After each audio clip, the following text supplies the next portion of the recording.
Oke, Assalamualaikum warahmatullahi wabarakatuh. Waalaikumsalam Waalaikumsalam warahmatullahi wabarakatuh. Terima kasih atas kehadiran rekan-rekan. Mohon untuk diaktifkan videonya ya. Video silakan diaktifkan sehingga saya bisa melihat kehadiran kalian. Ya. Oke. Baru 21 yang hadir di perkuliahan kita di hari ini. Oke, sambil menunggu rekan-rekannya untuk join ya, mari kita berdoa dulu ya. Sebelum perkuliahan kita mulai, kita berdoa mohon kepada Allah Subhanahu wa taala supaya diberi pelajaran, kemudahan dalam menerima atau mendapatkan materi di hari ini, pada siang hari ini. Berdoa mulai.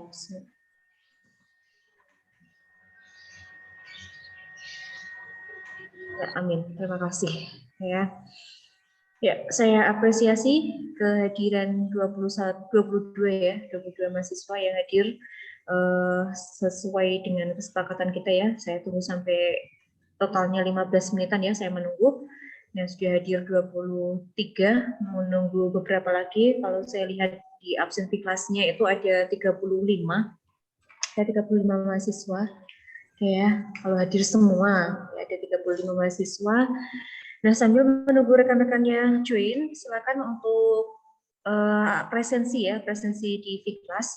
Jangan sampai terlambat, karena kalau terlambat itu ada beberapa kasus teman-teman itu susah untuk mengakses kembali, ya. Jadi yang sudah join di sini silakan segera absen via Fiklas. Usahakan jika gagal untuk absen di menit atau jam ini, segera dicoba sampai nanti pukul 2:30 ya. Oke, sampai 2:30 silakan coba terus. Jika masih gagal, nanti silakan dikonfirmasikan di grup. Nanti saya bantu untuk absen di kelas sesuai dengan kehadiran kalian. Kalau kalian di sini hadir, ya akan saya cantumkan. Kalau tidak, ya jangan ini ya, istilahnya jangan membuat laporan palsu ya. Oke, terima kasih. Sebelum Ibu lanjutkan ke pembahasan kita pada hari ini ya, saya mau mengomentari dulu berkaitan dengan tugas yang telah kalian kumpulkan kemarin ya untuk kelas KPI ya, saya singkat KPI saja ya, kelas KPI itu sudah mengumpulkan diwakili oleh beberapa kelompoknya ya, perwakilan, meskipun ada satu kelompok yang mengumpulkan dua ini, tapi secara keseluruhan sudah mengumpulkan, sudah saya nilai dan sudah saya berikan catatan. Untuk catatannya satu kelas ini hampir sama ya catatannya. Letak kesamaannya itu pada bagian pengutipan ya. Ibu sudah memberikan instruksi kemarin tata cara mengutip, kemudian menyimpulkan pendapatnya itu bagaimana. Ternyata masih sebagian besar ada yang konsisten, ada yang tidak. Kenapa saya menyebutkan konsisten dan tidak? Karena ketika Ibu membaca pekerjaan kalian, itu ada yang satu topik tidak ada pendapat dari ahli, jadi langsung ke pendapat tim. Ada juga yang ada pendapat ahlinya beberapa, ada yang hanya mengutip satu pendapat saja. Nah, kalau hanya satu pendapat itu kan belum menguatkan ya, paling tidak kita ambil minimal 2 pendapat, sehingga argumen kita, pendapat kita, simpulan kita itu lebih kuat lagi karena didukung oleh pendapat yang lain. Nah, seperti itu. Kemudian untuk pengerjaannya sudah sesuai dengan instruksi, yaitu maksimal 4 ya, 4 plus cover, rata-rata kemarin sudah, kalaupun ada itu lebih sedikit masih saya maklumi ya. Untuk keseluruhannya, untuk kedepannya dalam mengerjakan tugas, mohon untuk mendengarkan instruksi saya sebaik mungkin. Jadi kalau ada yang kurang dipahami, itu nanti boleh bertanya di grup ya, di grup saja, tidak usah japri. Kemudian kemarin ada beberapa rekan-rekan yang japri ke saya menanyakan tentang deadline, kemudian batasan lembarannya itu bagaimana Bu. Nah, mohon jika kalian mendengarkan, ketika hanya mendengar itu seringnya lupa, mohon untuk dicatat di bukunya masing-masing. Jadi kita punya catatannya sendiri, menguatkan kembali. Oh, catatan saya kemarin apa ya? Dilihat. Oh iya, 4 itu maksudnya ini, kemudian pendapatnya itu cara merangkumnya, cara mengutipnya bagaimana, oh seperti ini. Nah, jadi disiapkan catatan kalian ya, jangan asal nulis di kertas, karena kalau di kertas biasanya tidak apa ya istilahnya ya, kadang kita lupa naruhnya sehingga catatan itu akan hilang, maka taruh di buku kalian masing-masing. Oke. Berkaitan dengan buku, untuk disiapkan dulu alat tulisnya. Sebelum kita mulai, siapkan dulu alat tulisnya. Yang kalau haus atau pengen minum, saya persilakan untuk minum dulu. Nanti kalau ada rekan-rekan yang ingin ke kamar mandi atau ke belakang, silakan nanti tinggalkan chat saja ya, chat di Zoom saja, tidak usah di grup kelas. Oke, semoga hari ini dapat berjalan dengan lancar, sinyal, baik sinyal di tempat saya maupun di tempat teman-teman, ini semoga lancar, tidak ada hambatan. Ya, nah nampaknya ini ada satu laki-laki yang sudah mumet ya, kayak rambutnya diusek-usek dari tadi, kayak ini yang terlihat ya laki-lakinya, yang lain Muhammad Faizunuha ini belum diperlihatkan mukanya ya. Oke. Mohon untuk diaktifkan videonya, tidak apa-apa. Bu, cahayanya kurang bagus, tidak apa-apa ya. Yang penting saya bisa melihat walaupun secara samar-samar muka kalian, sambil melihat sambil menghafalkan nama-nama dari kalian. Oke. Terima kasih, itu dulu yang intermezzo kita sebelum masuk ke materi. Dan sekarang kita lanjut ke materi yang kedua. Oke, so dengan materi yang Ibu share di RPS, setelah kita membahas mengenai sejarah perkembangan bahasa Indonesia, bab yang kedua atau materi yang kedua berkaitan dengan ragam bahasa Indonesia. Jadi kita akan belajar mengenai ragamnya. Rekan-rekan, saya yakin sudah mengunduh materi di Vklas, jadi bisa dicek kembali, sambil dicek, sambil mencari materi tambahan di referensi lain, itu jauh lebih baik ya. Karena sistemnya nanti kita tidak hanya membahas saja, tetapi berdiskusi juga. Jadi misal saya menemukan materi Bu berkaitan dengan ragam bahasa ini, nah nanti bisa didiskusikan di forum hari ini, seperti itu ya. Saya persiapkan dulu, saya share screen terlebih dahulu.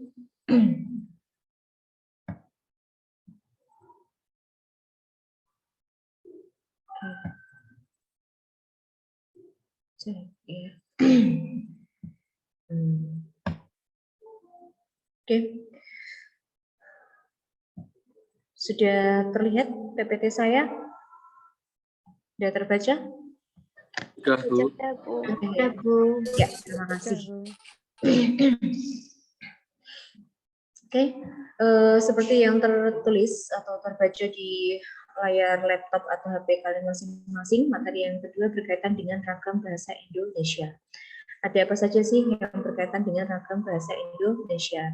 Ada dua topik yang akan, dua subtopik yang akan kita bahas pada hari ini, berkaitan dengan pengertiannya, kemudian jenis-jenis ragam bahasa Indonesia. Nah, sebelum kita membahas lebih jauh berkaitan dengan pengertian dan juga jenisnya, di sini kita menyoroti ya, ada kalimat ya, itu judul ragam bahasa Indonesia.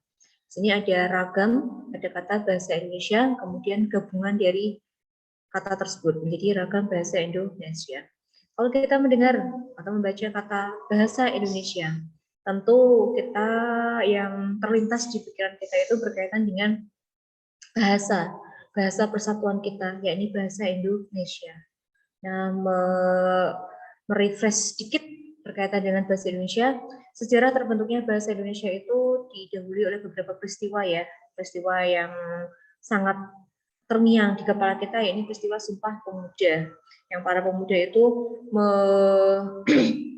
mendeklarasikan ya kan, bahasa Indonesia sebagai bahasa persatuan dengan jalan ada pertemuan para pemuda yang dulu disebut dengan istilah ada Jong Sumatera, Jong Celebes dan lain sebagainya. Nah, kita sebagai orang Indonesia harusnya adalah berbangga diri ya, memiliki identitas. Salah satu identitas itu kita yakni bahasa Indonesia.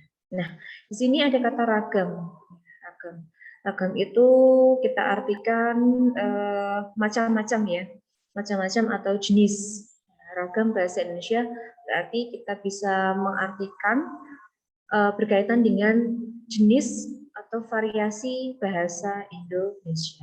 Nah, sekarang kita bahas dulu yang pertama berkaitan dengan pengertiannya. Nah, ragam bahasa Indonesia, saya ambil di sini pendapat dari Yakub, ya, Yakub tahun 2009, saya kutip pada halaman 22. Nah, Yakub di sini mengartikan ragam bahasa ini dilihat dari 3 sudut pandang.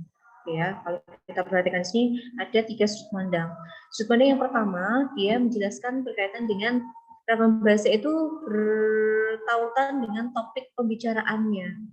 Jadi berkaitan dengan topik yang akan dibahas pada saat ini. Nah, selain berkaitan dengan topik, ya, Yakub juga menyebutkan bahwa ragam bahasa itu juga berkaitan dengan situasi pembicaraannya. Dan yang ketiga, di sini berkaitan dengan media atau sarana atau alat yang digunakan. Nah, di sini dia menyimpulkan ragam bahasa itu berkaitan dengan 3 hal tadi. Nah, yang pertama tadi berkaitan dengan topiknya. Tapi pembicaraan di sini mengacu kepada pemakaian bahasa dalam bidang tertentu. Misalnya dia menyebutkan ada bidang jurnalistik, kemudian ada sastra dan pemerintahan. Ini berdasarkan topiknya menurut Yakub. Nah, kemudian kita juga mengetahui ya dalam situasinya. Kita berbicara dalam situasi yang apa? Nah, di sini ada 2 jenis. Ada situasi yang bersifat formal dan informal. Ini bukan atau ya, harusnya dan. Ya. Yang bersifat saya ralat dulu sekalian biar tidak ada kesalahan. Ya. Jadi situasinya itu ada formal dan informal. Nah, seperti apa sih situasi formal? Nah, situasi formal itu ya contohnya seperti siang hari ini. Ya. Di luar cuaca cukup ini ya kurang nyaman ya, agak mendung-mendung panas, ini rawan terhadap penyakit ya. Jadi ibu ingatkan ke teman-teman supaya pinter menjaga diri di musim pancaroba seperti ini. Itu yang sering muncul penyakitnya panas, batuk, pilek ya. Jadi dijaga kesehatannya karena kesehatan itu mahal harganya ya. Kalau sudah berurusan dengan rumah sakit, dengan obat, wah itu sangat-sangat sangat berisiko juga. Nah, ya, jadi jaga kesehatan kalian. Nah, kembali ke situasi kita. Situasi kita pada hari ini, siang hari ini termasuk kategorinya adalah situasi formal. Karena kita berada dalam lingkup pendidikan, dalam suasana pendidikan seperti ini. Nah, jadi ketika berdiskusi, ketika berbicara dengan lawan kita, jadi ada mitra tutur, ada penutur, kita menggunakan ragam bahasa yang kaitannya dengan situasi formal, yakni bahasa resmi. Bahasa resmi itu ya bahasa baku, sesuai dengan ejaan bahasa Indonesia. Kalau dulu kita mengenal istilah ejaan yang disempurnakan, atau kita singkat dengan EYD, nah sekarang namanya sudah berubah ya, jadi ejaan bahasa Indonesia, EBI atau WEBI, Pedoman Umum Ejaan Bahasa Indonesia. Oke. Dan selanjutnya itu ada ragam informal. Kalau informal ini lebih santai, ya situasinya lebih hangat, lebih akrab, ya kan? Sehingga ketika kita berkomunikasi kita menggunakan ragam bahasa sehari-hari. Misalnya menggunakan bahasa Jawa atau menggunakan bahasa Indonesia tapi yang ragam non baku. Ada lo, gue, ngapain? Nah ini salah satu penanda situasi yang sifatnya tidak resmi atau tidak formal. Nah, selanjutnya yang ketiga, Yakub menjelaskan bahwa berdasarkan media pembicaraannya atau cara pengungkapannya, sarananya, ini menggunakan 2 jenis ragam bahasa, yakni ragam bahasa lisan dan bahasa tulis. Nah, untuk ragam lisan dan tulis pun itu juga berkaitan dengan situasi juga. Kalau kita dalam situasi resmi, maka penulisan bahasa tulis kita itu juga menggunakan kaidah resmi, ya kan? Ejaan bahasa Indonesia yang disempurnakan seperti itu. Nah, sedangkan untuk yang situasi yang non resmi dalam lisan itu juga sama seperti ini tadi. Ya, ini berkaitan dengan ragam bahasa. Nah, dari sini kita bisa menyimpulkan bahwa ragam bahasa itu berkaitan dengan jenis bahasa yang digunakan dalam kehidupan sehari-hari. Kita bisa menyimpulkannya seperti itu. Oke. Nah, berkaitan dengan jenis bahasa yang digunakan dalam kehidupan sehari-hari, ya, Kalau dari beberapa referensi itu menyebutkan jenisnya tuh ada yang ini tadi yang disebutkan oleh Yaku. Nah, untuk jenis ragam bahasa yang kita pelajari pada hari ini, saya simpulkan dari beberapa ahli ya. Beberapa ahli ini saya menyimpulkan jenis ragam bahasa itu ada 4. Ya, ada 4 seperti yang tertera di sini. Adapun kalau rekan-rekan menemukan jenis ragam yang lain nanti bisa ditambah. Jadi tidak harus terfokus pada keempat jenis ragam yang ada di layar monitor kalian masing-masing. Nah, sekarang kita akan coba memahami keempat jenis ragam bahasa yang ada di Indonesia. Nah, yang pertama ada ragam bahasa hukum atau undang-undang, kemudian yang kedua adalah ragam ilmiah, yang ketiga ragam jurnalistik, dan yang keempat adalah ragam sastra. Nah, kalau sepintas kita melihat atau membaca nama, kita bisa menyimpulkan ya, apa sih itu ragam hukum, ilmiah, jurnalistik, dan sastra. Nah, untuk mengawalinya, saya membuka sesi untuk menjawab ya, mengemukakan pendapat kalian. Dari keempat ragam ini, saya minta di antara kalian untuk menjelaskannya, apa itu ragam hukum, apa itu ragam ilmiah, jurnalistik, atau ragam sastra. Oke, saya beri kesempatan kepada rekan-rekan untuk mencoba menjelaskan keempat jenis ragam ini. Oke, saya persilakan untuk berpikir dulu, mencari di berbagai referensi, entah itu di Google, di artikel. Silakan. Apa itu ragam hukum, ilmiah, jurnalistik, dan sastra? Saya beri waktu sekitar 5 menitan untuk mencoba mencarinya. Oke. Silakan. Bu, Ya. saya yang ingin menjelaskan jurnalistik, tapi ini sesuai dengan pengetahuan saya, Bu. Ya, ini dengan Mbak siapa tadi? Mbak Nazla. Mbak Nazla, mau menjelaskan sekarang atau nanti? Yang jurnalistik tuh, Bu. Oke, yang jurnalistik sebentar ya.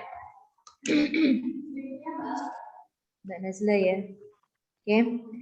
Mbak Nazla ingin menjelaskan mengenai ragam bahasa jurnalistik untuk rekan-rekan bisa mendengarkan, kemudian kalau tidak sependapat nanti bisa menambahi ya. Silakan Mbak. Jurnalistik itu seperti kita menulis atau wawancara gitu loh, Bu.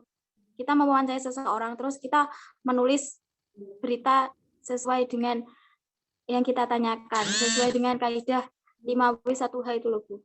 5W1H. Oke. Nah, sebentar, jangan dimatikan dulu ya mikrofonnya, saya mau tanya dulu.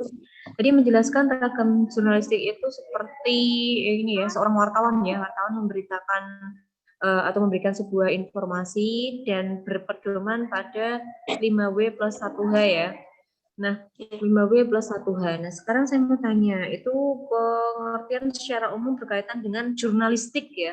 Jurnalistik atau bahasa jurnalistik yang itu tadi diungkapkan? Menulis. Menulis ya, menulis jurnalistik ya. Oke, itu untuk yang menulisnya. Nah, sekarang kaitannya dengan ragam bahasa. Bahasa yang dipergunakan dalam penulisan jurnalistik menurut Mbak Nazila itu seperti apa bahasa yang ditulis oleh wartawan? Biasanya itu yang tidak bertele-tele, langsung to the point, menjelaskan tentang apa yang terjadi gitu loh, Bu. Oke ya, berarti ragam bahasa tulis ragam bahasa jurnalistik itu menggunakan bahasa yang tidak bertele-tele, to the point, dan bisa dipahami. Gitu ya, Mbak Nazila ya? Oke ya, terima kasih.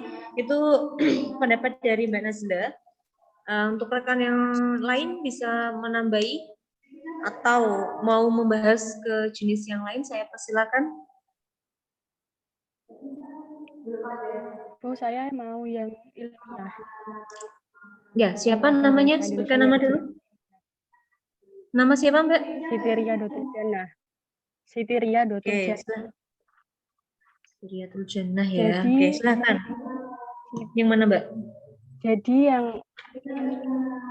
Jadi ragam bahasa yang jenisnya ilmiah itu biasanya digunakan pada laporan atau penelitian gitu, Bu. Oke, ragam bahasa ilmiah itu sering digunakan dalam pelaporan karya ilmiah semacam itu. Nah, sekarang saya mau tanya, itu kan fungsinya ya, fungsinya di dalam penyampaian karya ilmiah semacam itu. Nah, kalau dari segi bahasa, Mbak Siti pernah membuat makalah ya? Halo Mbak Sit? Iya, pernah. Nah, pernah ya membuat makalah. Kemudian Iya, pernah, Bu. Belum? Pernah apa belum? Mbak Siti? Pernah, Bu. Pernah ya? Oke. Pernah. Ya, pernah membuat makalah ya? Iya. Makalah. Nah, ketika Mbak Siti membuat makalah, itu bahasa yang dipilih harusnya yang bahasa yang seperti apa, Mbak? Bahasanya itu harus bahasa yang baku, Selain baku? terus tidak bertele-tele, jelas. Tidak bertele-tele ya, berarti Jelas. kebalikan dari jurnalistik tadi ya, berarti ya. Tadi jurnalistik bertele-tele enggak bertele-tele kok ya, langsung to the point. Oke. Jadi kalau menurut Mbak Siti, bahasa dalam ragam ilmiah menggunakan Iya, bahasa baku, kemudian tidak bertele-tele. Apakah hanya itu, Mbak? Ada yang lain enggak kira-kira? jelas. Lebih luas gitu, Bu. Jelas. Lebih luas. Jelas. Jelas, Bu. Oke, jelas ya. Berarti ragam. Terus Silakan. kalau dibaca oleh pembaca itu langsung mengerti gitu. Oke ya. Jadi dapat dipahami oleh pembaca gitu. Dapat dipahami oleh pembaca. Oke, berarti saya ringkas ya. Menurut Mbak Siti, ragam bahasa ilmiah itu adalah ragam bahasa yang menggunakan bahasa baku, tidak bertele-tele, dan dapat dipahami oleh pembaca. Seperti itu ya. Oke, selanjutnya nanti kita simpulkan bareng ya. Selanjutnya, ya terima kasih Mbak. Ya, siapa namanya? Nama? Ima Listemoija. Ima ya. Mau yang mana Mbak? Saya mau menjelaskan tentang ragam bahasa sastra. Ragam bahasa sastra, iya silakan. Ragam bahasa sastra bisa digunakan pembuatan puisi atau karya sastra.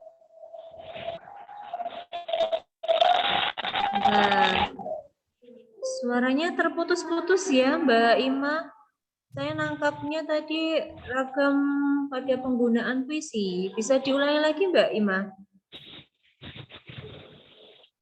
Ragam bahasa sastra biasanya digunakan dalam pembuatan karya sastra. Oke. Nah, seperti cerpen, puisi. Ya, sebentar. Tadi Mbak Ima bilang ragam bahasa sastra itu ragam bahasa yang digunakan dalam penyusunan karya sastra.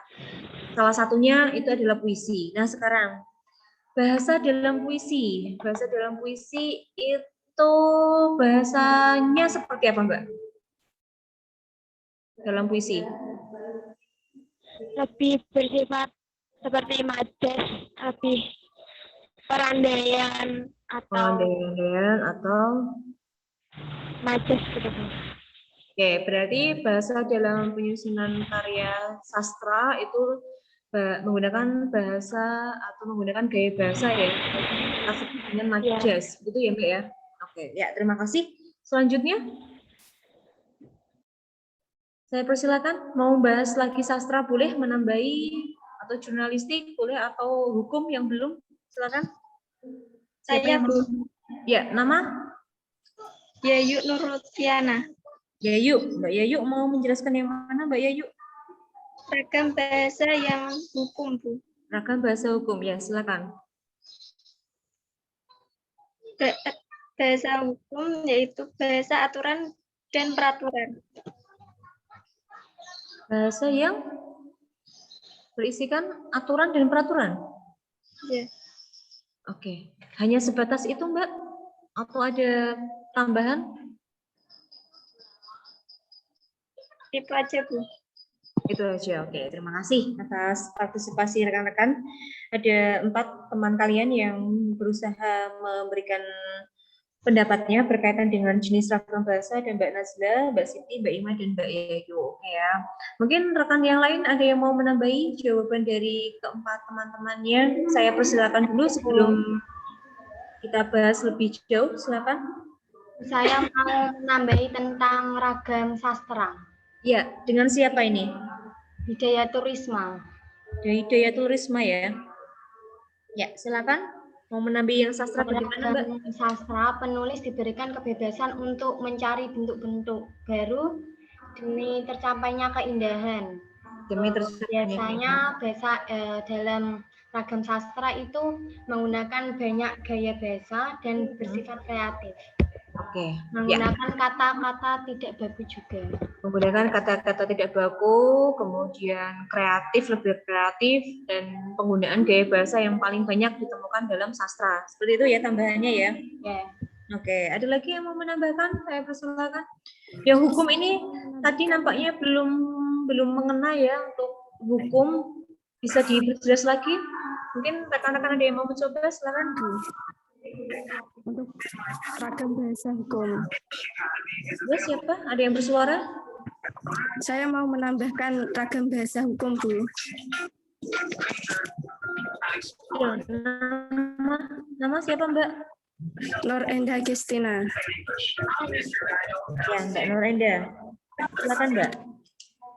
Ragam bahasa hukum memiliki karakteristik yaitu kejelasan makna, kepaduan pikiran, kelugasan, dan keresmian.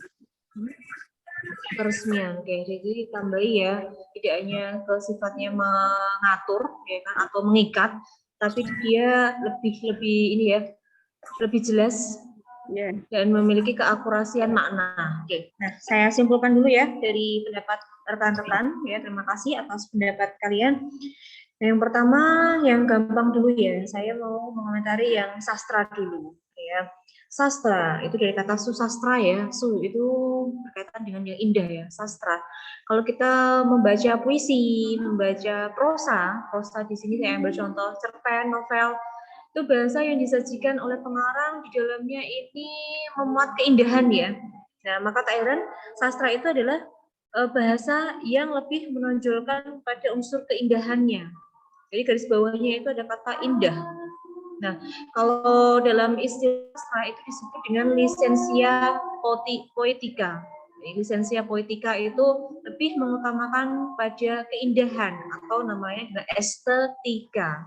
Jadi secara otomatis ketika kita membaca contoh sastra, maka kita akan menemukan unsur indah pada pengolahan kata atau diksinya. Pilihan katanya itu sangat bagus.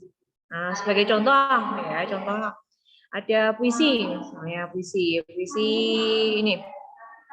Saya lupa pengarangnya siapa ya, tapi larik baitnya ada yang berbunyi seperti ini. Habis kikis segala cintaku hilang terbang melayang. Nah, di sini kan ada permainan bunyi. Nah, permainan bunyi ini menimbulkan efek yang efek yang indah, serasi, harmonis, ya kan? Nah, jadi ketika kita menyusun puisi itu tidak hanya sekadar milih kata saja, tetapi ada unsur keindahan yang lainnya ketika dibacakan atau ketika kita membacanya. Jadi sastra menamakan kepada keindahan. Nah, keindahannya itu dipengaruhi oleh tadi jawaban rekan-rekan kalian, teman kalian. Indahnya terletak di mana? Penggunaan gaya bahasa, misalnya penggunaan majas, penggunaan kata-kata bermakna konotasi. Nah, ini letak keindahannya. Jadi berbeda ketika kita mau menulis surat resmi ya kan, surat ya. Itu bahasa yang kita pilih adalah bahasa baku, bahasa yang saklek istilahnya mutlak. Ya kan? Tapi ketika kita menyusun karya sastra, baik itu cerpen, baik itu puisi, maka kita tidak menggunakan bahasa yang saklek semacam itu, karena dia lebih mengutamakan indahnya. Indah di mana? Indah ketika didengar, indah ketika dibaca. Oke ya. Nah, seperti itu. Kemudian yang selanjutnya adalah ragam ilmiah. Nah, Ibu menganalogikan ilmiah dan sastra ini antonimnya. Ya, saya menyebutnya antonimnya atau lawannya. Kenapa? Kalau dalam ragam bahasa ilmiah, maaf sastra dulu, ini kan menggunakan bahasa non baku, ya kan? Tapi kalau untuk ilmiah itu menggunakan ragam bahasa baku, karena bersifat ilmiah. Ilmiah itu bisa dibuktikan, diuji kebenarannya, ya. Kemudian kalau tadi dalam penyusunan sastra kita lebih banyak menggunakan kata-kata bermakna kias, ya kan? Nah, untuk yang ilmiah, justru kita menghindari kata-kata yang bermakna kias. Justru kita harus memilih kata yang jelas, lugas, dan tepat. Ya. Nah, di situ. Jadi, Ibu menganalogikan antara bahasa ilmiah dan sastra ini adalah kebalikannya. Nah, untuk yang ilmiah itu kan berhubungan dengan ilmu ya, rasional. Ya kan? Jadi bahasa dalam karya ilmiah itu lebih ke rasionalnya, tapi kalau untuk yang sastra lebih ke pengungkapan emosinya atau perasaan. Oke, jadi itu kebalikannya. Oke. Nah, berikutnya tadi ragam hukum ya, hukum. Oke, ragam hukum ini tidak hanya berisikan aturan ya, aturan yang di dalamnya ada sanksi bagi para pelanggarnya, tetapi dia memiliki konsistensi yang akurat pada maknanya, konsistensi yang akurat pada makna. Sehingga ketika kita berbicara mengenai hukum, kita berbicara ya, kenapa? Ada suara tadi? Oh, bukan ya. Oke. Jadi ketika kita berbicara mengenai hukum, itu ada akurasi maknanya. Ya, akurasi atau keakuratan dari makna, sehingga bahasa yang dipilih itu harus bahasa yang tepat, tidak boleh bahasanya ambigu atau bermakna ganda, multi tafsir, itu tidak boleh. Kemudian yang terakhir jurnalistik, ya jurnalistik itu identik dengan wartawan ya. Oke, bahasa jurnalistik itu bahasa yang bagaimana? Nah, kalau penyusunannya tadi sudah dijelaskan oleh teman kalian, dia menggunakan unsur 5W plus 1H itu dalam penulisannya. Tetapi dari segi bahasanya, bahasa dalam jurnalistik itu harus bahasa yang mudah dipahami oleh pembaca karena berisikan atau memberikan sebuah informasi kepada pembaca. Jadi harus bersifat komunikatif untuk ragam jurnalistik. Ya, jadi kita membaca beritanya itu seolah-olah kita diajak berbicara. Harus paham juga pesan apa sih yang disampaikan dari surat kabar itu, dari berita itu pesannya apa sih. Kalau kita bisa mampu menangkap pesannya, berarti bahasa yang dipilih oleh wartawan itu sudah komunikatif, bisa dipahami. Nah, itu berkaitan dengan jenis ragam bahasa. Ya, ada 4 ini. Nanti kalau rekan-rekan menemukan jenis yang lain, kita bisa share bareng ya. Jadi silakan dicari, ada ya ragam bahasa yang lain, ada enggak kira-kira? Oh, saya menemukan ini tuh. Nah, silakan nanti kita diskusikan. Ya. Nah, selanjutnya dari keempat jenis ragam ini masing-masing memiliki ciri pembeda. Ciri yang membedakan antara atau ini disebut ragam hukum, ini disebut ragam ilmiah. Masing-masing memiliki ciri. Nah, cirinya saya sudah rangkumkan untuk teman-teman. Sebentar. Oke, ini dia ciri-cirinya ya. Ada ragam ilmiah dulu. Yang pertama ada 5 ciri. Ya. Ciri yang pertama bersifat formal objektif. Ya, formal itu resmi. Objektif itu artinya apa? Ada yang tahu? Objektif? Tetap. Artinya Tetap. apa, Mbak? Tetap. Atau lebih tepatnya itu objektif sesuai dengan keadaan sebenarnya, sesuai dengan realnya, itu namanya objektif ya. Kita kan mengenal ada kata ini ya, ada pendapat yang bersifat objektif, ada yang bersifat subjektif. Nah, kalau subjektif itu pendapat pribadi, kalau objektif itu secara umum keseluruhan. Tidak ada unsur keberpihakan, itu objektif. Nah, kemudian yang kedua, menggunakan titik pandang gramatikal yang konsisten. Di sini ada kata konsisten, berarti tetap, ya, tetap, tidak berubah-ubah. Nah, gramatikal ini berarti grammarnya, tata bahasanya, menggunakan tata bahasa sesuai bahasa Indonesia. Jadi ada subjek, ada predikat. Nah, ini harus diperhatikan karena ketika kita menyusun kalimat dalam karya ilmiah itu kan harus dipahami ya. Diksi harus tepat, pilihan kata juga harus efektif. Nah, keefektifannya itu berkaitan dengan ini juga, gramatikalnya. Mana subjeknya, mana predikatnya. Tidak mungkin kalimat itu hanya berupa predikat saja kan tidak. Ada pelakunya. Pelakunya itu siapa? Ya subjeknya itu. Nah, kemudian ada predikat. Predikat itu berupa tindakannya. Oke, diingat-ingat. Nah, berikutnya, ciri yang ketiga, nih, tadi yang dikemukakan oleh teman kalian, jelas dan tepat. Ya, gagasan diungkapkan secara jelas dan tepat, tidak bertele-tele, tidak ambigu, kemudian tidak pilihan kata yang dipilih, diksinya itu juga tepat sehingga pesan yang ingin disampaikan bisa diserap oleh si pembaca. Jadi harus jelas dan tepat. Nah, berikutnya yang keempat. Nah, kalau ragam bahasa sastra justru kita harus menggunakan ini ya, ada ungkapan perasaannya ya, emosionalnya. Tapi untuk yang ilmiah justru kita harus menghindari ungkapan ekstrim dan emosional. Emosional itu berkaitan dengan rasa, feel.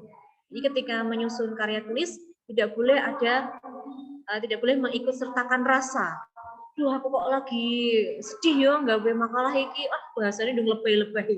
Itu tidak ya. Jadi perasaan kita tidak boleh diikut sertakan dalam penulisan karya ilmiah. Karena di sini ilmiah, berilmu. Kemudian bisa dibuktikan. Nah, seperti itu. Beda ketika kalian menulis puisi atau menulis prosa, malah justru kita harus mengkaitkan dengan feel kita, rasa kita. Kalau karya kita dibaca tidak ada emosionalnya ya, tidak ada rasa senangnya, tidak ada sedihnya, datar-datar. Wah, ini apa ini? Masa puisi kok datar-datar saja? Mau menggambarkan perasaan sedih kok hanya hatiku sedih, wes tok. Aku sedih melihat dia berjalan berdua, wes. Nah, ini kan nggak ada feel-nya. Kita baca juga nggak ada gregetnya. Sedihnya kayak apa sih? Nah, untuk sastra mungkin dilebihkan tadi dengan penggunaan diksi yang bermakna konotasi, dengan penggunaan diksi yang bermetafora atau bersimile, ya, jadi ada gaya bahasanya. Oke ya, itu yang membedakan.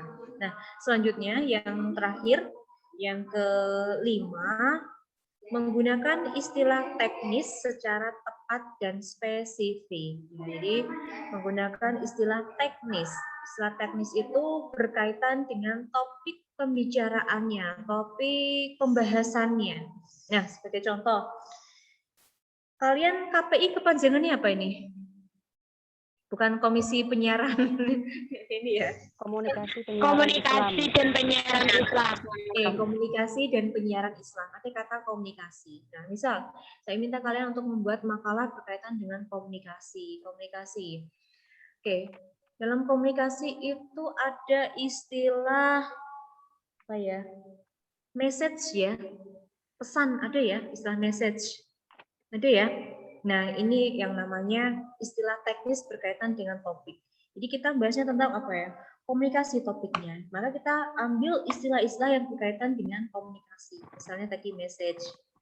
Ya kan? Artinya adalah pesan. Tidak mungkin kalian bahas komunikasi kok di dalamnya ada istilah ya, misalnya kohesi, koherensi, kan tidak ada istilah itu. Kecuali kalau kita bahas tentang bahasa Indonesia, ada istilah kohesi dan koherensi. Nah, itu kita harus pintar menggunakan istilah yang berkaitan dengan topik pembicaraan atau topik ilmiah kita, ya. Nah, ini ciri-ciri dari ragam ilmiah. Jadi secara keseluruhan itu kebalikan nanti ya, kebalikan dari ragam sastra. Apa betul? Nah, coba kita cek ciri dari ragam sastra. Ya. Sebelum saya lanjutkan, sampai di sini ada yang mau didiskusikan dulu, Ibu persilakan. Sudah bisa dipahami untuk ciri ragam ilmiah? Sudah, Bu. Sudah? Oke, alhamdulillah ya. Oke, kalau sudah berarti bisa Ibu lanjutkan. Oke, nah ini ragam sastra. Nah, kebalikannya kan, kebalikan dari ragam ilmiah tadi. Kalau ragam sastra di sini, yang pertama cirinya bersifat kreatif. Kreatif itu berhubungan dengan pola pikir, ya kan? Pola pikir imajinasinya, bersifat kreatif, bersifat imajinatif. Jadi masing-masing individu itu memiliki tingkat atau memiliki kreativitas yang berbeda-beda ketika membuat puisi misalnya, ya kan? Ada mahasiswa yang ketika mau menggambarkan perasaan saking kagetnya, ya kan, atau mungkin saking sedihnya. Nah, ini pengolahan kata, pilihan kata ini akan berbeda-beda, ya, bersifat kreatif. Nah, kemudian yang kedua, menggunakan banyak gaya bahasa. Gaya bahasa di sini itu ada majas ya. Majasnya ada personifikasi, ada metafora, simile, paradoks, dan lain-lain. Dia lebih banyak penggunaan gaya bahasa. Kenapa sih harus banyak gaya bahasa atau majas? Karena tadi ya ciri atau bukan ciri ya, yang membedakan sastra dengan yang lain itu tadi letak keindahannya, balik lagi ke unsur indahnya. Sastra itu sesuatu yang indah, maka bahasa yang kita pilih untuk mengekspresikan perasaan senang, sedih itu adalah bahasa yang memiliki nilai estetika, ya, memiliki nilai keindahan. Misalnya saking sedihnya ya, itu kita ibaratkan dengan mendung ya. Kita menggunakan kata mendung. Kalau bahasa sebenarnya mendung itu ya keadaan di mana awan berwarna hitam kelam seperti itu ya, menandakan akan hujan. Tapi kalau untuk bahasa sastra, mendung di sini bukan hujan ini. Justru mendung ini adalah perasaan tidak menyenangkan, sedih, dan bisa menimbulkan efek atau bisa menimbulkan ini ya, tangisan. Nah, ini arti dari mendung dalam ragam sastra. Ya. Kemudian yang berikutnya, meskipun ragam sastra ini menggunakan kata yang bermakna denotatif, tapi tidak begitu banyak ya, dia lebih condongnya ke yang konotatifnya. Nah, ada denotatif, ada konotatif. Ini materi waktu SMP ada ya, SMA juga ada. Ada yang bisa menjelaskan apa itu makna denotatif dan konotatif, bedanya? Silakan.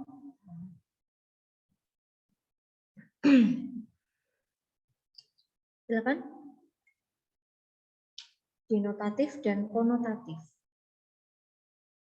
Yang mau menjelaskan, sebutkan nama dulu ya. Siapa? Silakan. Nazla lagi mau mencoba? Mau mencoba Nazla atau Mbak Risma? Siapa yang mau mencoba? Saya tunjuk. Oh, sebentar dulu Nazila, saya tunjuk aja ya Nazila ya. Biar adil ya, kita kan demokratis ya. Putri, jangan nangis ya Put. Kan ada lagunya Put. Ya Put, Putri Ayu. Saya, Bu. Ya. Makna konotatif itu makna yang tidak sebenarnya. Yang denotatif makna yang sebenarnya. Contohnya apa Mbak? Biar kita semakin jelas harus ada contohnya. Misal kayak puisi. Ya, hatiku mendung. Nah, itu contoh yang konotatif ya. Mendung itu tidak berarti mendung beneran itu. Nah, jangan pakai mendung. Tadi kan Ibu udah ngasih contoh yang mendung ya. Yang konotasi yang lain kan masih banyak. Yang lain misalnya selain mendung. Selain mendung apa kira-kira? Contoh yang konotatif, Hmm? misal darah berdesir itu, Bu. Wis, apa ini? Masa darah itu berdesir? Kan nggak mungkin ya. Yang berdesir itu kan pasir pantai itu. Oh, Yang apakah benar pasir pantai itu bisa berdesir? ya kalau kena ombak kan berdesir, Bu. Kalau kena ombak berdesir, tapi dia bisa mengeluarkan suara desir tidak?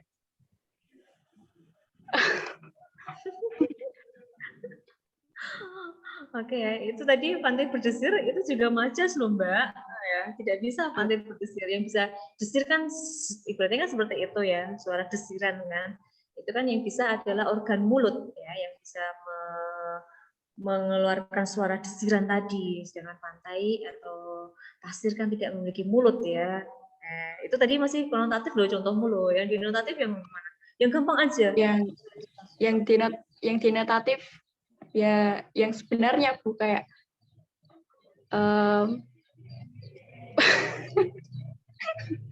apa Bud? Apa? kayak gimana? Gimana? Ayo. Oke, Putri masih bingung ya. Oke. Untuk yang konotasi tadi dia memberikan contoh. Nah, ya udah, saya ganti yang lain ya Put ya. Jadi bantu sama temannya. Siapa ya? Sebentar. Sri Ani Hamdana. Mbak Sri? Yang Balio Sri? Tahu lagu itu Iya, Sri? Bu. Ya. Nggih. Sri, contoh makna denotatif dan konotatif Sri. Yang contoh kata apa Sri? Contoh kalimat denotatif. Oh, yaudah, Ya, mau kalimat boleh. Andi sedang makan nasi dengan lauk ayam goreng. Arti kata makan dalam kalimat tersebut sesuatu dengan yang dijelaskan KBBI. Sesuatu yang dijelaskan dengan KBBI. Apa kuwi? Apa? Lebih ringkasnya apa? Makan berarti memasukkan makanan pokok ke dalam mulut serta mengunyahnya dan menelannya. Itu denotasi ya. Kalau yang konotasinya? Yang konotasinya orang tua sudah banyak makan asam garam kehidupan. Oke ya, orang tua banyak makan asam garam kehidupan. Makan garam artinya apa? Artinya apa? Apakah makan uyah? Yang artinya sebenarnya melainkan telah mendapatkan pengalaman hidup yang baik maupun buruk. Oke, makna yang tidak ini ya. Kalau makna sebenarnya makan garam ya kita memut garam, ya kan bukan. Jadi makna sampingannya ya, makna yang lainnya itu makan garam di sini bukan ambil garam terus dimakan ya nggak mungkin nanti darah tinggi ya. Kita artinya banyak pengalaman. Oke ya. Jadi terima kasih Mbak Sri ya. Ya Bu. Ya Mbak Sri tadi udah dibantu sama maaf Putri tadi udah dibantu dengan Sri. Jadi ya denotasi itu intinya adalah makna kata yang sebenarnya sesuai dengan leksikal. Makna leksikal itu mirip dengan kamus ya, dalam artian tadi kata makan itu intinya yang memasukkan ke dalam mulut dikunyah-kunyah, biasanya berupa makanan ya, bendanya itu berupa makanan. Nah kemudian kalau makna konotasi itu adalah makna kias itu makna sampingannya, bukan makna yang sebenarnya, atau gampangnya kalian mengingatnya seperti itu. Contohnya sama-sama makan, tapi kalau kalimatnya seperti punya Mbak Sri ya, orang tuaku sudah banyak makan garam. Makan garam di sini bukan berarti terus garam laut itu diemuti bendino ya, tidak ya, tetapi makan garam di sini artinya sudah banyak pengalamannya. Itu perbedaan antara denotasi dengan konotasi. Contoh yang lain masih banyak kok. Misalnya saking cantiknya Mbak Siti misalnya ya, Mbak Siti ya paling cantik di desanya, maka kita sebut dengan kembang. Nah, kembang ya. Kembang di sini kalau mana sebenarnya kan yang ini ya, dicium aromanya wangi, contohnya kayak melati. Tapi kalau kembang di sini tadi itu bermakna gadis yang paling cantik, gadis yang paling diidolakan, gadis yang paling banyak fansnya. Fansnya siapa? Laki-laki tentunya. Ya, itu namanya kembang desa. Itu yang namanya konotasi atau konotatif. Oke ya. Nah, berikutnya untuk ciri yang keempat, ya menggunakan kata-kata tidak baku. Nah, kita bisa menemuinya dalam penyusunan prosa ya. Kayak cerpen, novel itu kan ketika ada dialognya tidak mungkin kalimat ujarannya, hari ini kamu sedang apa? Tanya Dila, kan tidak seperti itu. Pasti pertanyaan kalimatnya kan, hari ini kamu sedang ngapain? Nah, ada kata ngapain. Ngapain ini kan ragam bahasa tidak baku atau tidak resmi, ya. Itu pembeda dari ragam sastra dengan ilmiah. Oke, berikutnya yang keempat, yang ketiga itu ragam jurnalistik, ya kan? Atau ragam apa ya? Ragam wartawan ya. Profesinya adalah seorang wartawan. Nah, jurnalistik. Nah, ini yang pertama bahasa komunikatif. Tadi seperti yang dijelaskan teman kalian di awal. Komunikatif itu bisa dipahami, ya, memberikan informasi antara yang dipikirkan atau yang ditulis oleh wartawan dan yang dibaca oleh si pembaca itu sama, namanya komunikatif. Selanjutnya yang kedua, bahasa dalam jurnalistik itu lebih ke bahasa yang sederhana. Ya, bahasanya adalah sederhana. Sederhana berarti dia tidak menggunakan kata yang bertele-tele, tidak menggunakan kata yang berbelit-belit, tidak menggunakan istilah-istilah yang aneh-aneh. Itu yang namanya sederhana.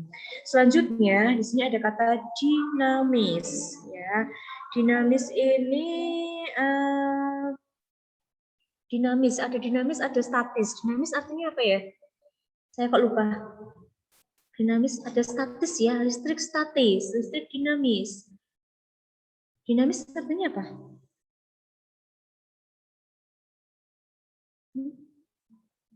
Apa Nazila? Sudah komat kamit nampaknya mau mengeluarkan mantranya. Silakan Nazila. Apa itu dinamis?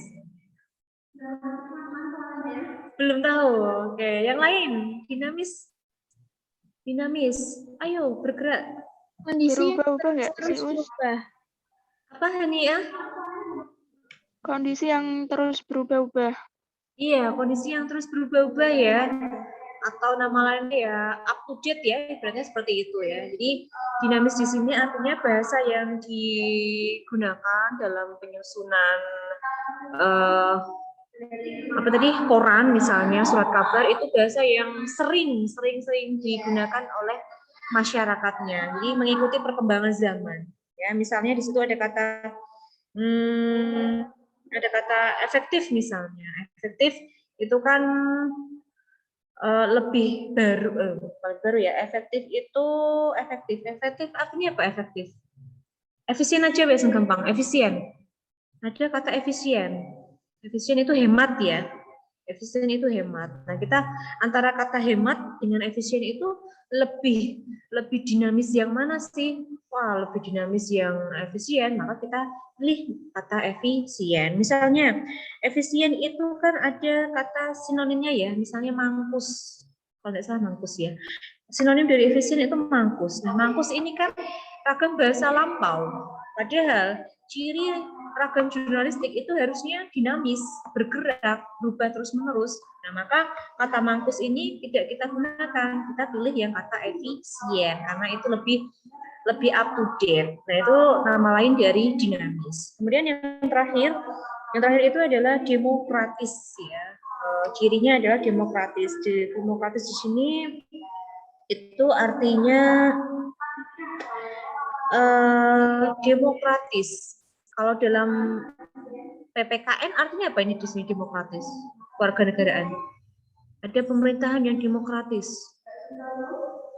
Tidak memihak, Bu.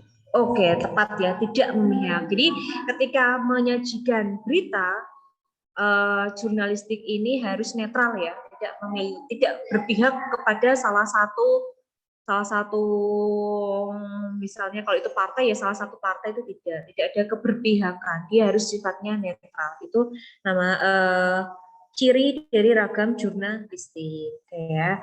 Dan yang terakhir di sini adalah ragam undang-undang ya. Ragam undang-undang ada 3 ciri ya. Nah, ciri yang pertama, menjaga akurasi makna. Kemudian yang kedua, menggunakan sederhan, dan yang ketiga, menggunakan istilah khusus dalam bidang hukum. Ini ciri dari ragam hukum atau ragam undang-undang. Nah, untuk yang menggunakan konsideran di sini itu sinonim dari mempertimbangkan, pertimbangan. Ya, jadi menggunakan konsideran berarti menggunakan kata-kata, di antaranya ada kata mempertimbangkan, menimbang, memutuskan, yaitu kata-kata konsideran. Itu yang membedakan ragam undang-undang dengan ragam yang lainnya. Oke. Itu dia pembahasan kita pada siang hari ini ya. Saya buka sesi untuk diskusi. Saya persilakan. Ada yang mau ditanyakan atau Bu, saya tadi habis searching Bu, menemukan ragam bahasa yang lain Bu. Nah, silakan disampaikan. Kita tambahi nanti di sini. Silakan. Silakan. Yang mau berpendapat atau mau tanya, monggo. Ada Saya mau Bagas. nanya. Ya, siapa ini yang mau tanya? Nama? Haniah, Bu. Haniah Rosida. Haniah. Ya, Mbak Hani mau tanya apa, Mbak? Silakan. Bu, maksud dari menjaga akurasi makna itu apa, Bu? Oke, menjaga akurasi makna. Sebelum Ibu jawab, saya berikan ke teman-teman yang bisa membantu Mbak Hani. Apa itu menjaga akurasi makna? Silakan. Menurut saya, Ya, Mbak Siti mau menjawab? iya, yang menjaga akurasi makna. Menurut saya, kalau menjaga akurasi makna itu, makna yang digunakan itu harus akurat, bisa dipahami, terus katanya itu ya cuma satu gitu Bu, akurat gitu, tidak bisa diubah. Oke. Jadi menurut Mbak Siti,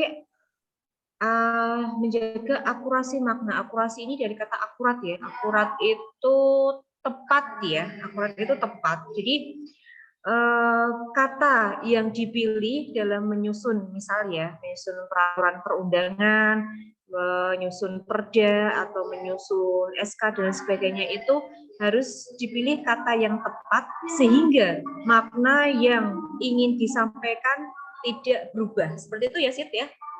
Oke. Iya, Bu. Ya, seperti itu Mbak Hani. Jadi akurasi makna itu kata atau diksi ya, diksi yang dipilih itu harus tepat sehingga makna tidak berubah. Begitu ya Mbak Hani. Makasih ya Mbak Siti atas jawabannya. Yang lain saya persilakan. Bu, saya mau tanya. Ya, silakan. Kan biasanya kan saya itu sangat sulit menentukan antara kata baku sama tidak baku. Itu bagaimana Bu menentukan? Apakah semua kan ada itu kamus KBBI ya kan Bu? Kan itu kan kata-kata yang baku. Apakah saya harus menghafalkan semua kamus itu sampai bisa menentukan antara baku atau tidaknya Bu? Oke ya, berarti teman kalian ada yang tanya tips ya ini ya, tips menentukan kata baku dan tidak baku ya, Inazla ya. Oke, teman-teman, ketika kita kan bukan kamus berjalan ya, intinya kan gitu ya, kita tidak kamus berjalan. Misalnya kayak ini, Bu Suci kan dosen bahasa Indonesia, pasti tahu lah semua arti kata, kan? So, saya tanya kata ini pasti harusnya tahu Bu, itu jurusan Ibu bahasa Indonesia. Nah, kita tegaskan lagi, kita ini bukan kamus berjalan ya. Tidak semuanya itu ada di pikiran kita, tidak semuanya kita itu tahu ya. Kadang kan sesekali kita lupa ya, namanya manusia ya. Nah, ini teman kalian tanya, Bu, tipsnya membedakan ini termasuk kata baku dan tidak baku itu bagaimana? Nah, kalau untuk kalian kira-kira tips yang bisa diterapkan agar kita mengetahui secara cepat dulu ini baku atau tidak, Kira-kira bagaimana menurut kalian? Ada tipsnya enggak? Tips khusus? Kalau menghafalkan semua tentu tidak mungkin ya. Manusia itu ada batasannya ya. Ingat dalam berpikir manusia itu ada batasannya. Kalau menghafal semua sepertinya tidak mungkin ya, Nazla ya. Pasti kita butuh istilahnya apa namanya? Kita pasti kadang lupa. Nah, kalau saya pribadi, saya cek dulu wes. Apotik dengan apotek yang baku yang mana? Pakai I ataukah pakai E? Nazila dulu Sid. Nazila dulu Sid. Apotek, Bu. Apotik Pakai E. atau apotek? Pakai E, Bu. Pakai E. Nah, ya alasannya gampang ya. Kalau yang ini ya alasannya gampang. Kan ada apoteker orangnya, tidak apotiker kan. Nah, jadi untuk apotik dan apotek yang baku mana? Kita ambil yang apotek karena orangnya itu kebetulan namanya adalah apoteker. Apoteker. Nah, oke ya, bukan apotik bukan ya. Tapi kok tapi di toko-toko kok tulisannya apotik, Bu, nggak apotek. Kenapa toko-toko tulisannya pakai apotik, Bu, tidak apotek, ya kan? Karena masyarakatnya sudah terbiasa keliru, dia sudah tahu salah, tetapi tidak mau membetulkan karena alasannya apa? Pembiasaan. Nah, ini pembiasaan yang sifatnya keliru ini harusnya kalau kita nanti sudah tahu ya, harusnya ya kita ubah. Sama dengan pengucapan ijazah. Yang baku itu ijazah pakai S ataukah pakai Z? Pakai S, Bu. Pakai S. Pakai S. Pakai S. Ijazah. Ijazah apa ijazah? Pakai Z, Bu. Z, Bu. Benar ya, Mbak Risma, Mbak Nazila, ya, pakainya Z. Tapi karena kita terbiasa mengucapkannya ijazah, maka ketika disuruh membetulkan ngomongnya, kita udah tahu ya salah ya. Kok ijazah pakai S, hanya pakai Z. Alah, wong sekulino kok lidahnya udah terbiasa bilang ijazah ya ijazah. Nah ini pembiasaan atau bahasa Jawa kulinonan ya, pembiasaan yang keliru. Kalau kita udah tahu itu salah, harusnya kita mulai berani membiasakan berbicara dengan yang baik dan benar. Misalnya, kamu kemana? Aku mau ke sekolah, mau ngambil ijazah. Mesti kamu kan guyu kan? Oh, apa kok ijazah? Ijazah. Nah, ini dia. Jadi masyarakat itu sering melakukan pembiasaan-pembiasaan yang keliru, dijadikan hal yang lazim, maka ya seperti itu akhirnya. Contohnya tadi kayak tulisan, Bu, mulai seringnya kan tulisannya apotik, Bu. Nah, itu karena pembiasaan yang keliru. Gitu ya. Jadi yang sudah tahu itu keliru, alangkah baiknya dibetulkan sehingga ketika kita belajar itu tidak ragu ya. Contohnya tadi kayak Nazila, sebenarnya ijazah apa ijazah ya, dicek lah ijazah kalian coba. Misalnya pasti pakai Z karena yang bagus pakai Z. Nah tapi karena kita terbiasa maka kita tulisnya ya mengucapkannya pakainya S. Nah dengan pembiasaan yang benar diharapkan kita secara tidak langsung kan mengingat sih. Oh iya, aku mau keliru. Oh iya itu tadi yang benar. Kalau untuk tipsnya sih kembali lagi ke kita ya, dengan memperbanyak membaca. Bila lupa ya mau tidak mau coba kita buat semacam kayak kamus saku ya, tulis sendiri nanti dibaca kemudian diingat-ingat, kalau lupa kita ambil lagi. Kalau tips yang lebih jitu sih belum menemukan ya Zah, paling hanya seperti itu tipsnya, perbanyak membaca kemudian kita tulis yang kosakata baru misalnya ada kata atau tulisan Al-Quran ya. Kalau dulu itu penulisan Quran itu ada apostrofnya, ada tanda koma di atas dulu ya. Al langsung kur langsung apostrof an. Itu dulu ya. Tapi sekarang yang baku tulisannya dirangkai Al-Quran, tidak ada apostrofnya. Tapi bacanya seolah-olah mandek Al-Quran. Karena apa? Kita mengadaptasi dari bahasa aslinya, bahasa Arab. Itu kan menyerap ya. Kita menyerap dari bahasa Arab, untuk pengucapannya masih Al-Quran, tapi tulisannya tanpa apostrof di atasnya. Ya, begitu ya teman-teman. Oke, ada lagi yang mau ditanyakan? Masih saya buka sesi tanya-tanya. Ini laki-lakinya, tadi ya saya mendengar suara laki-laki, tapi siapa ya tadi? Rata-rata putri semua ini yang aktif ya. Oke. Nah, Bagas masih melamun ya, Gas. Nah, pakai kemeja bagus, Gas. Ganteng, Gas. Kemarin kan pakai ini ya, Bagas. Pakai kaos ya. Ini udah pakai kemeja ya, terlihat lebih ganteng. Nah, kemarin dengan hiasan di kepala apa kemarin ya? Kucing ya, Gas. Saya masih ingat ya, Gas. Nah, ya. Kok Ellen Bu? Iyalah, masih ingat. Oke. Oke, sebentar ya, tak stop share-nya dulu. Oke. Nah, Soim, gimana ini Soim? Ada Soim enggak? Mbak Soim, where are you, Mbak Soim? Mas Nur, Mbak Nur Enda, ini masih belum terlihat ya. Yang videonya dinyalakan hanya beberapa. Oke. Ada yang ditanyakan kembali? Cukup? Cukup, Bu. Cukup?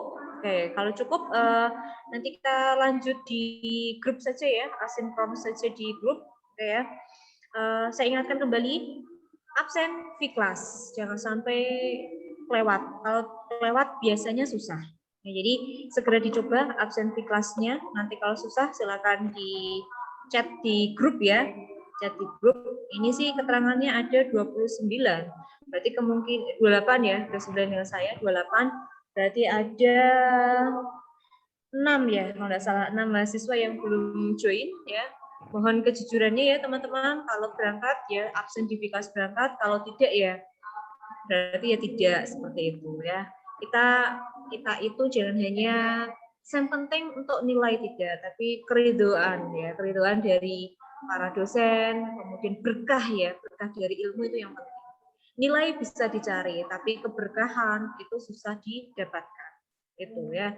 Nilai saya bisa berani memberi nilai kalian 90 misalnya, tapi apa? Tapi harus konsisten juga ya.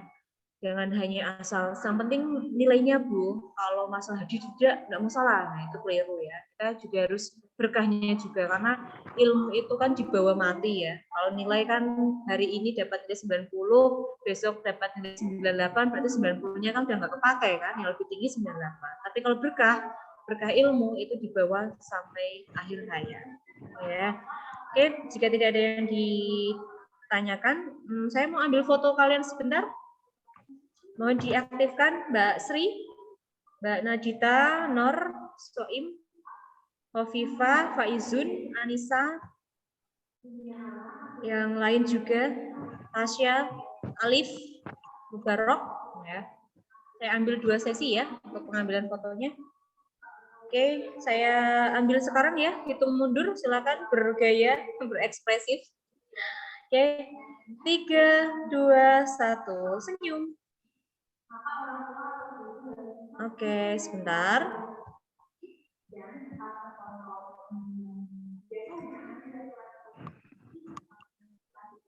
Oke. Dulu. Oke. Satu kali lagi. Oke. Ya Allah. Dim. Nice. Ganteng ngono kok berarti kayak gitu, Dim. Ya, saya hitung mundur. 3, 2, 1. Senyum. Oke, terima kasih teman-teman ya. Sama-sama, Bu. Sebelum kita akhiri, kita tutup dengan bacaan hamdalah bersama-sama. Alhamdulillahirabbil alamin. Ya Allah, Dimas, Bagas masih apa ini ya, oke. Semoga perkuliahan kita bermanfaat kita semua ya, lebih semangat lagi ya teman-teman, meskipun siang-siang tetap semangat mengikuti perkuliahan. Ibu doakan semoga kita selalu dalam lindungan Allah Subhanahu wa taala, sehat selalu. Terima kasih. Ibu akhiri. Wassalamualaikum warahmatullahi wabarakatuh. Terima kasih. Waalaikumsalam warahmatullahi wabarakatuh. Ya, terima kasih. Silakan live. Saya persilakan.